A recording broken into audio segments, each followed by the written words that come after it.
क्या आप उन लोगों में से हैं जिनको लगता है कि वो कुछ बहुत बड़ा कर सकते हैं?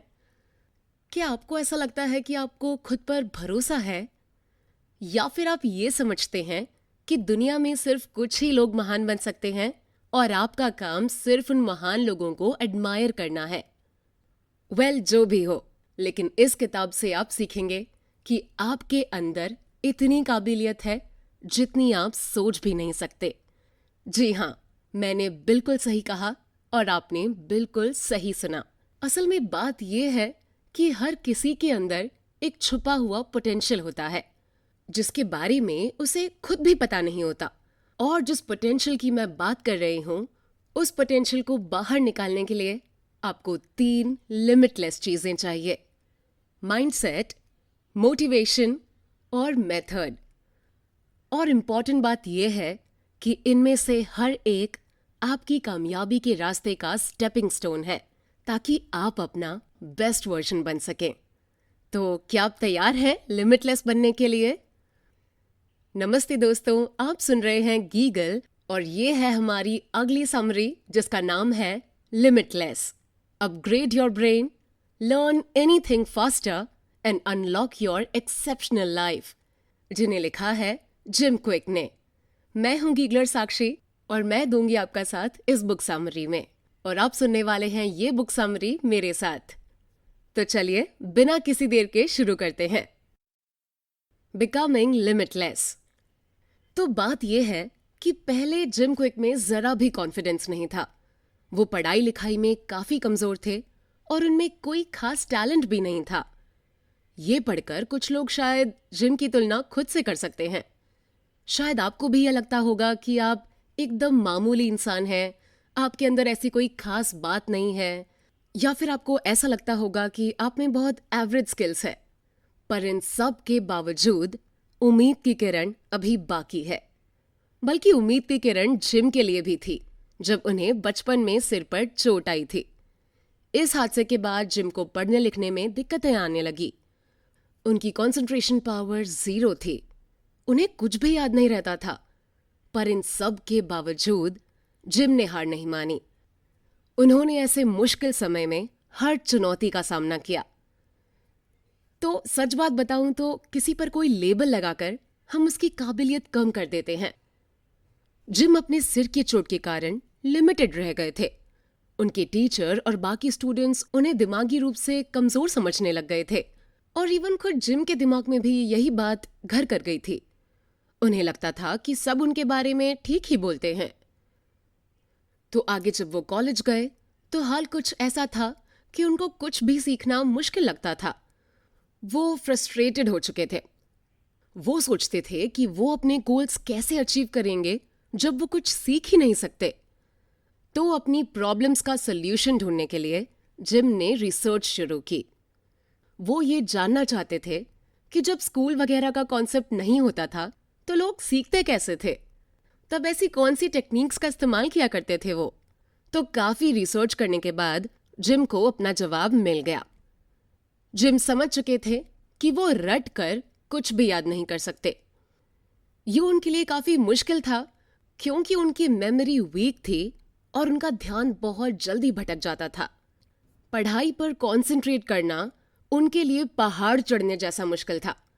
इसलिए जिम ने याद रखने के अलग अलग तरीके ढूंढ लिए। जिम ने खुद पर लगा नेगेटिव लेबल हटाया जो उन्हें लिमिट कर रहा था। बस अब जिम ने लिमिटलेस बनने की ठान ली। लिमिटलेस होने का ये मतलब नहीं है कि हम कुछ डिफरेंट वे में लर्न करें, बल्कि हम बेहतर बनने और कुछ बेहतर करने के लिए खुद को मोटिवेट करें। यानी जो लिमिट आपने अपने लिए तय की थी, हमें वो लिमिट तोड़नी है, और इसके लिए हमें एक ऐसा मैप चाहिए जो हमें गाइड कर सके। जिम इसे लिमिटलेस मॉडल कहते हैं। 3 एरियाज ऐसे हैं जो आपको लिमिट करते हैं, और ये हैं आपका माइंडसेट, मोटिवेशन और मेथड्स। एक लिमिटेड माइंडसेट होने की वजह से आप खुद की काबिलियत पर ही शक करने लगते हैं। आपको ऐसा लगता है कि आप कुछ बड़ा अचीव कर ही नहीं सकते, या फिर बड़ी चीजें आपके लिए बनी ही नहीं हैं। दूसरा है लिमिटिंग मोटिवेशन, यानी आपके अंदर उस जोश और ड्राइव की कमी है जो आपको कुछ बड़ा करने के लिए इंस्पायर करे। और लास्ट है लिमिटिंग मेथड, यानी ऐसी स्ट्रैटेजीज बनाना जो काम ही नहीं करे। लेकिन जल्द ही आप राइट माइंडसेट, मोटिवेशन और मेथड सीखने वाले हैं, और एक बार जब आप इन्हें सीख जाएंगे तो आप हर मायने में लिमिटलेस बन सकते हैं। तो आगे बढ़ते हैं पहली लिमिटलेस चीज सीखने के लिए, limitless mindset, the spell of belief systems. तो बात यह है कि आपका माइंडसेट आपके बिलीफ और आपके थॉट से मिलकर बनता है। आप कौन हैं, क्या हैं, इस दुनिया को देखने का आपका नजरिया क्या है, ये सब आपके माइंडसेट पर डिपेंड करता है। आप जो कुछ कहते हो, जो कुछ करते हो, अपने माइंडसेट से इन्फ्लुएंस होकर करते हो। लेकिन आपका माइंडसेट आपके माहौल के हिसाब से बनता है, आपके आसपास के लोगों से। आपके घर और दफ्तर का माहौल सब आपके माइंडसेट का पार्ट है, जैसे आपके पेरेंट्स, फ्रेंड्स या फिर जिस कल्चर में आप पले बड़े हों। तो आप ऐसा सोच रहे होंगे कि किसी भी इंसान का माइंडसेट बेहद पावरफुल है, राइट? पर अक्सर यही हमारी लिमिटेशन की वजह भी बनता है। जैसे एग्जाम्पल के लिए सर्कस के हाथी को ले लो। बचपन में जब उसे किसी खूंटी से बांधा जाता है तो शुरू शुरू में हाथी का बच्चा खुद को छुड़ाने की बड़ी कोशिश करता है, पर छुड़ा नहीं पाता है। धीरे धीरे उसके मन में ये बात बैठ जाती है कि वो रस्सी तोड़कर कहीं भाग ही नहीं सकता, और इसीलिए जब वो बड़ा हो जाता है तो भी स्ट्रांग और पावरफुल होने के बावजूद भी वो रस्सी तोड़ने की कोशिश ही नहीं करता। दरअसल हाथी का माइंडसेट बन चुका है कि वो रस्सी नहीं तोड़ सकता है, इसलिए वो बड़े होने पर भी खूंटी से बंधा रहता है। उसके माइंडसेट ने उसे यकीन दिला दिया है कि वो कभी आजाद ही नहीं हो पाएगा। और यही वो चीज है जिसे हम लर्न्ड हेल्पलेसनेस कहते हैं। और बदकिस्मती से कुछ लोग लर्न्ड हेल्पलेसनेस अपने अंदर कल्टीवेट करते हैं। जी बिल्कुल, लोग खुद को अपनी कमजोरियों से डिफाइन करने लगते हैं। शक आपका बेस्ट फ्रेंड बन जाता है, और यही लो सेल्फ बिलीव आपको ग्रो करने से रोकता है, यही आपको लिमिट करता है। लेकिन अगर आप चाहें तो एक काम हो सकता है, आप लिमिटलेस माइंडसेट डेवलप कर सकते हैं। सबसे पहले खुद को जिम्मेदार बनाएं। आपके आसपास वाले लोग आपको प्रभावित जरूर करते हैं, पर आप क्या हैं और आप क्या बनना चाहते हैं, ये सिर्फ आपका फैसला है। और यही पावर आपके अंदर लिमिटलेस पोटेंशियल जगा सकती है। लेकिन इन सब तक पहुंचने से पहले आपको अनलर्न करना होगा। जी हाँ, आपको अपने बारे में कई ऐसी गलतफहमियां होंगी जो आपको सच लगती हैं, पर बात कुछ ऐसी है कि आपको ये सब अपने माइंडसेट से पहले हटाना होगा। तो सबसे पहले अपनी सारी लिमिटिंग बिलीव्स को दिमाग से निकाल दो। सबसे पहले ये देखो कि आप खुद से किस भाषा में बात करते हो। क्या आप खुद को हमेशा ये बोलते रहते हो कि ये तो तुमसे होगा ही नहीं, ये तुम नहीं कर सकते, ये तुमसे हो ही नहीं पाएगा? क्योंकि अक्सर हम ही खुद को नीचे खींचते हैं। आपके अंदर की आवाज आपको ये याद दिलाती रहती है कि आप ये कर ही नहीं सकते और आपसे हो ही नहीं पाएगा, वगैरह वगैरह। इस बुक में जिम आपको एनकरेज करते हैं कि आपको खुद से बात करने का तरीका बदलना होगा। अगर आपको अपना माइंडसेट करना है तो आपने जो भी नेगेटिविटी खुद के ही अंदर, खुद के माइंडसेट में भर रखी है, पहले वो हटानी होगी। एक पॉजिटिव सेल्फ टॉक एक पॉजिटिव माइंडसेट डेवलप करता है। लेकिन आप सोच रहे होंगे ये करना कैसे है, हम कैसे करें ये? तो सबसे पहले पता करो कि आपकी लिमिटिंग बिलीव्स क्या हैं। अपनी लाइफ के हर पहलू पर गौर करो। आप खुद से ये कब बोलते हो कि मैं ये नहीं कर सकता? जब जब आपने खुद को रोका, वो सारी बातें नोट करो। जैसे कि शायद आपने खुद से कहा हो कभी कि मैं अच्छे जोक्स नहीं सुना सकता, क्योंकि हो सकता है कभी किसी ने कुछ नेगेटिव कमेंट किया हो आपके जोक पर और आप उसे सच मानकर बैठ गए हो, और फिर आपको लगने लग गया हो कि आप अच्छे जोक्स सुना ही नहीं सकते और आप में अच्छे जोक्स शेयर करने की हिम्मत ही नहीं बची हो।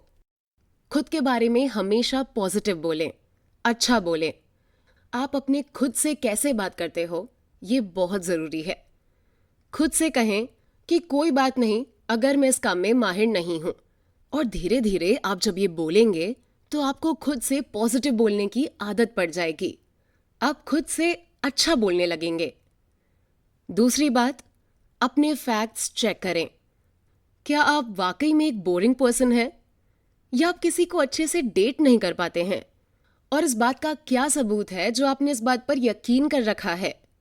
अक्सर ऐसा होता है कि हमारा इनर क्रिटिक हमें गलत बातों का यकीन दिला देता है। हो सकता है आप अच्छी स्पीच या प्रेजेंटेशन दे सकते हो, हालांकि इसी बीच आपके अंदर का क्रिटिक कहने लगेगा कि अरे छोड़ो, कोई तुम्हारी बात नहीं सुन रहा, और फिर आप जल्दबाजी में स्पीच पूरी करके बैठ जाओगे। तीसरी बात, एक नया बिलीफ क्रिएट करो।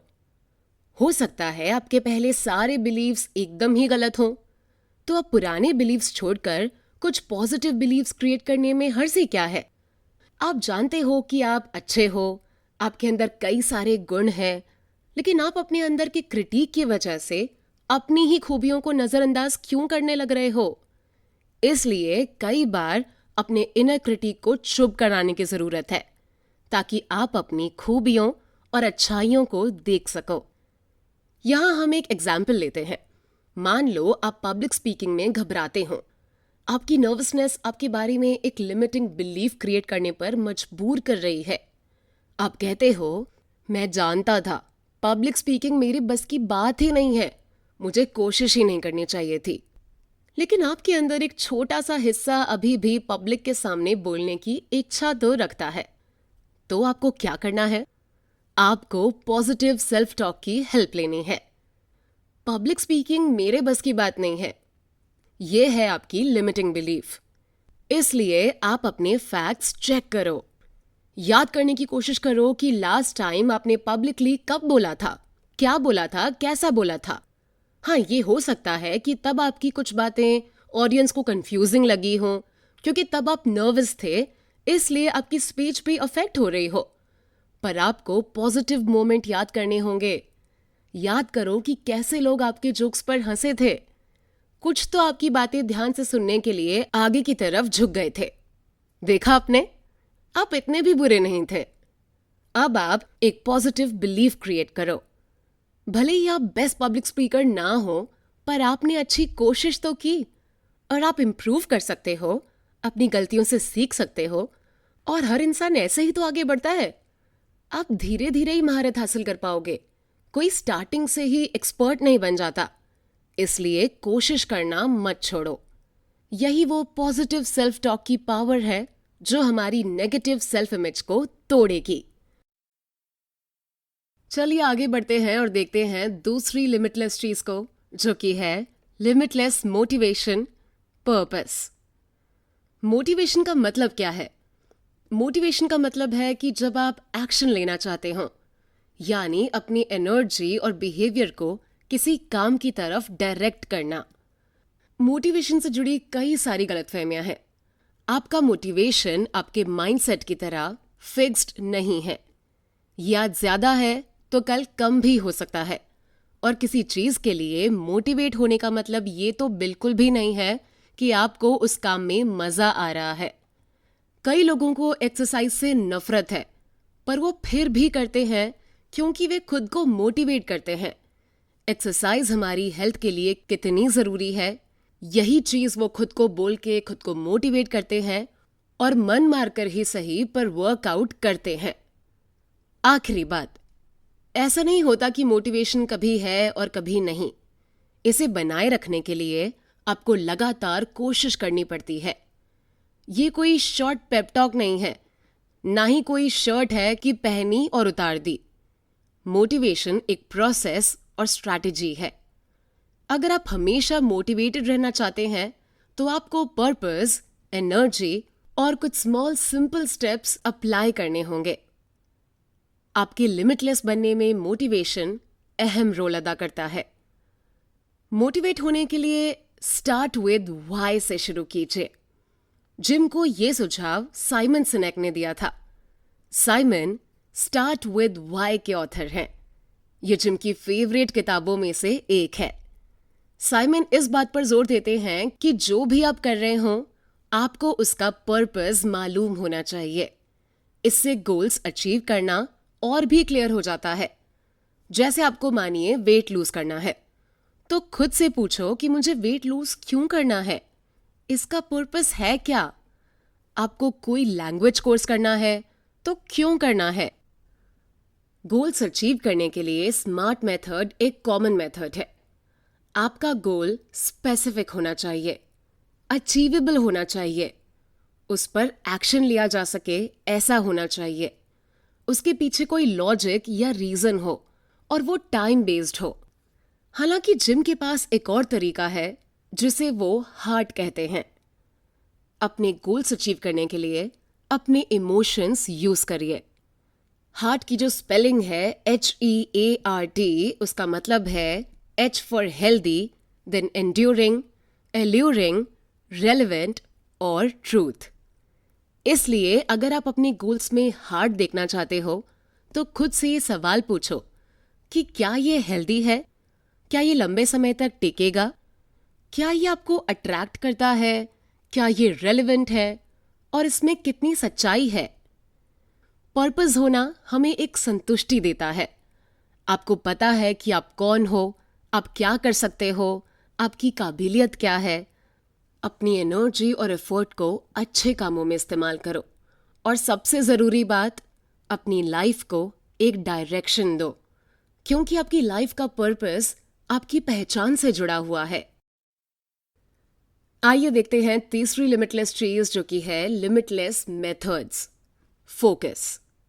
मेथड अपने गोल्स तक पहुंचने का एक सिस्टमैटिक तरीका होता है। ये मानिए कि वो पजल का एक आखिरी पीस है जो आपकी लिमिटलेस पोटेंशियल को अनलॉक कर सकता है। एक प्रोडक्टिव माइंडसेट, हाई मोटिवेशन और एक क्लियर मेथड से आप जो चाहें वो अचीव कर सकते हैं। इन तीनों का होना बहुत जरूरी है। इनके बिना आप लिमिटलेस बनने की कल्पना भी नहीं कर सकते। क्या आप उनमें से हैं जिनको फोकस करने में बहुत मुश्किल होती है?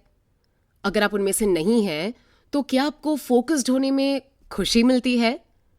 ज्यादातर लोग इसका जवाब हाँ में देंगे। दरअसल जब हम फोकस्ड होते हैं तो हमारी प्रोडक्टिविटी भी बढ़ती है। आपको एक अचीवर वाली फीलिंग आने लगती है, राइट? हालांकि ऐसा हमेशा नहीं होता कि हमारा फोकस बना ही रहे। जिम कहते हैं ऐसा इसलिए होता है क्योंकि हमें यह सिखाया जाता है कि फोकस कैसे करें। फोकस का मतलब होता है जो काम आपके हाथ में है उस पर पूरा कंसंट्रेट करो। कंसंट्रेट करना एक मसल की तरह है जिस पर आपको लगातार काम करना पड़ता है। सुनने में यह बड़ा मेहनत का काम लगता है, पर इसका बड़ा फायदा है। बेशक, लेकिन आप छोटे छोटे स्टेप से भी शुरुआत कर सकते हो। जैसे मैं बताती हूं, जब आप किसी से बात करते हो तो सिर्फ उनकी बात पर फोकस करो। अगर कोई बुक पढ़ रहे हो तो उसका एक एक शब्द ध्यान से पढ़ो, उसे समझने की कोशिश करो। हो सकता है आपका ध्यान इधर उधर भटक जाए कभी, पर तो भी कोई टेंशन की बात नहीं है। ऐसा होता रहता है सबके साथ। दोबारा फोकस करो। रोज सिर्फ 1 घंटे फोकस करने की आदत डाल लो, फिर धीरे धीरे आपको और देर तक फोकस करने की आदत हो जाएगी। लेकिन इसका यह मतलब नहीं है कि आप मल्टीटास्कर बन जाएं, क्योंकि इससे आपका फोकस कभी एक काम में नहीं रहेगा। आप इधर उधर डोलते रहोगे। आपका ध्यान कभी इधर भटकेगा, कभी उधर। आप सोचोगे मैं ये कर लूं या फिर मैं ये भी कर लूं, मैं इस पर भी ध्यान दे लूं। जैसे कि खाते समय ये ना सोचें कि अब आगे क्या करना है। आराम से चबा चबा कर खाना खाएं। मल्टीटास्किंग से आपकी कंसंट्रेशन मसल की एक्सरसाइज नहीं होगी। कई बार घबराहट की वजह से हम अपने काम में उतना फोकस नहीं कर पाते, है ना? उस वक्त हमारे दिमाग में कई सारी चीजें एक साथ चल रही होती हैं। बिल्कुल केओस सी मच जाती है, सब कुछ एक साथ दौड़ रहा है, जिससे हमारा ध्यान बार बार भटकने लगता है और हम इमोशनली कमजोर पड़ने लगते हैं। कहीं हम अपनी सोशल जिम्मेदारियों से भाग तो नहीं रहे? क्या हम अपना प्रॉपर ख्याल रख रहे हैं? खुद के लिए वक्त निकाल पा रहे हैं? इस तरह के सवाल हमारे दिमाग में बार बार घूमते रहते हैं और हम अपना फोकस खो बैठते हैं। इसलिए हमें अपने माइंड को शांत रखने की बहुत ज़रूरत है। अपने माइंड को आराम देते रहिए, जिससे आप स्ट्रेस फ्री होकर दोबारा फोकस कर पाए। माइंड को रिलैक्स करने के लिए कई तरीके हैं, जैसे मेडिटेशन और योगा। और अगर आपके पास वक्त की कमी है तो जिम के पास आपके लिए एक बढ़िया ब्रीदिंग एक्सरसाइज भी है। ब्रीदिंग यानी सांस लेना। सुनने में सिंपल लगता है ना, पर असल में ब्रीदिंग टेक्निक आपको दिमागी तौर पर शांत रहने में काफी हद तक मदद करती है। यानी अगर आप एक खास तरीके से ब्रीदिंग करते हैं तो आपकी घबराहट और स्ट्रेस दूर हो सकते हैं। जी हाँ, जिम के पास एक ऐसा ही तरीका है, 4-7-8 का। अपनी नाक से 4 सेकंड तक लंबी सांस भरो, 7 सेकंड के लिए होल्ड करो और फिर धीरे धीरे मुंह से 8 सेकंड तक सांस छोड़ते रहो। आप एक सिटिंग में कई बार इसकी प्रैक्टिस कर सकते हैं। इससे आपका स्ट्रेस तो कम होगा ही, साथ ही साथ आपको बेटर भी फील होने लगेगा। आप काम पर दोबारा फोकस कर पाओगे और आपका मन इधर उधर नहीं भागेगा। तो आइए एक स्टडी की ओर बढ़ते हैं।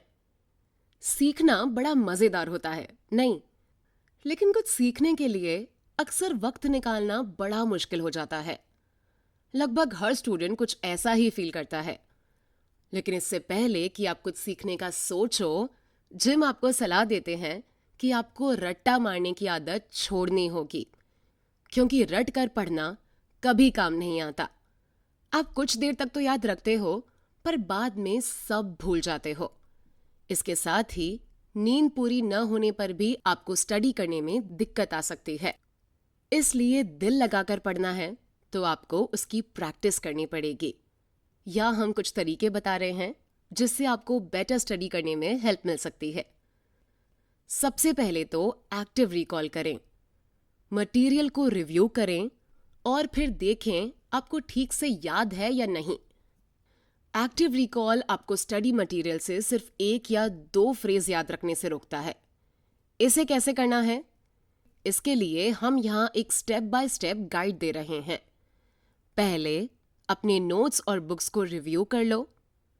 अब दूसरा स्टेप है, बुक्स और नोट्स बंद करके एक पेपर लो। तीसरा स्टेप, जो भी आपने रिव्यू किया उसे पेपर पर लिख लो। चौथा है कि आप बुक्स और नोट्स खोलकर देखो कि आपने जो लिखा है वो मैच करता है या नहीं, ताकि आपको पता लग सके कि आपको कितना याद रहा है। दूसरा है स्पेस्ड रिपीटेशन। जो भी आपने पढ़ा उसे बार बार रिपीट करने यानी दोहराने से वो याद हो जाता है। ये काफी इफेक्टिव तरीका है गाइस। ठीक ऐसा है जैसे आप मसल्स की एक्सरसाइज करके अपनी मसल स्ट्रॉन्ग बनाते हो। स्पेस रिपीटेशन भी अपने ब्रेन के लिए एक एक्सरसाइज की तरह ही है। आप जितना ही किसी इंफॉर्मेशन को रिपीट करेंगे उतना ही वो आपको याद रहेगी। जो भी सब्जेक्ट आप पढ़ रहे हो उसे पूरा वक्त दीजिए। दिन में कम से कम 2 बार अपने नोट्स रिव्यू करिए। इसके लिए एक्टिव कॉल करते रहोगे तो आपके ग्रेड्स जरूर अच्छे होंगे। तीसरी चीज, अपनी नोट टेकिंग स्किल अपग्रेड करो। बिल्कुल, सिर्फ टेक्स्ट बुक को सोर्स ऑफ इंफॉर्मेशन के तौर पर पढ़ना काफी नहीं होता है। अगर लेसन याद रखना है तो उसके नोट्स बनाओ। ये आपका अपना कस्टमाइज्ड तरीका होगा ये देखने के लिए कि आपने अब तक कितना याद कर लिया है। आपके प्रोफेसर आपको जो कुछ भी पढ़ाते हैं वो सब लिखने की जरूरत नहीं है इसमें। इस तरह के नोट्स ज्यादा काम नहीं आते हैं। बेहतर होगा कि आप लेक्चर के पहले ही एक गोल सेट कर लो। आप नोट्स क्यों ले रहे हैं, इसका पर्पस क्या है, आपको किस तरह की जानकारी इकट्ठी करनी है। शायद आप नोट टेकिंग में शॉर्टकट या शॉर्ट फॉर्म यूज कर सकते हो, लेकिन ये शॉर्टकट आपको याद रहने चाहिए, वरना कहीं ऐसा ना हो कि आप खुद के लिए नोट्स ही ना पढ़ पाएं। एक और इम्पॉर्टेंट बात है जो आपको ध्यान में रखनी होगी, यही कि आप नोट्स कैसे लिखते हो। स्पीकर जो बोले उसके हर शब्द को वैसा का वैसा लिखने की जरूरत नहीं है। इससे आपको कुछ समझ में नहीं आने वाला है, बल्कि जो कुछ आपने लेक्चर में सुना उसे अपने शब्दों में लिखो, जैसा आपको समझ में आ रहा है। जिससे आपका ब्रेन उसे आसानी से आपकी खुद की भाषा में समझ सके और आप बाद में भी जब उसको पढ़ो तो आपको समझ में आए।